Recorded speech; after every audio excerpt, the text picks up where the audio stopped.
સુરત સોની ફળિયા સ્થિત ગણપતિ દાદાની મૂર્તિ બનાવતા ગોડાઉનમાં કોઈ કારણોસર આગ લાગતા મુસ્લિમ યુવાનોએ ફાયરને કોલ કર્યો અને આગની જ્વાળામાં લપેટાય એ પહેલાં જ ભયંકર આગની જ્વાળાઓમાંથી રિક્ષા અને ટેમ્પો સાઇડ પર કરી મોટી હોનારત થતાં અટકાવી હતી।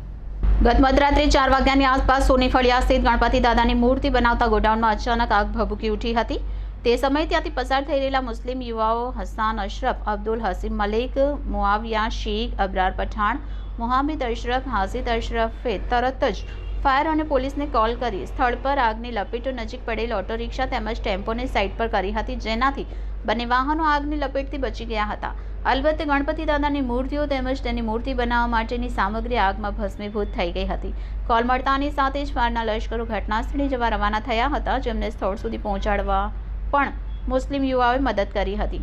આજના સમયમાં ગંગા જમના તહેઝીબનું ઉત્કૃષ્ટ ઉદાહરણ પૂરું પાડતા મુસ્લિમ યુવાઓએ કોઈ પણ જ્ઞાતિની ચિંતા કર્યા વિના ગણપતિ દાદાના મંડપને બચાવવાનો પ્રયત્ન કર્યો હતો, જેને કારણે સ્થળ પર એકત્રિત થયેલા અન્ય જ્ઞાતિના લોકોએ તાળીઓના ગડગડાટથી વધાવી લીધા હતા। ફાયરના આવ્યા પછી બંને યુવાઓ પોલીસ તેમજ ફાયરના લશ્કરોને અભિનંદન પાઠવવા સાથે શહેરી માટે રવાના કર્યા હતા। ઉલ્લેખનીય છે કે આ યુવાઓ રમઝાન મહિનામાં આખા મહિનાના રોઝા કરે છે।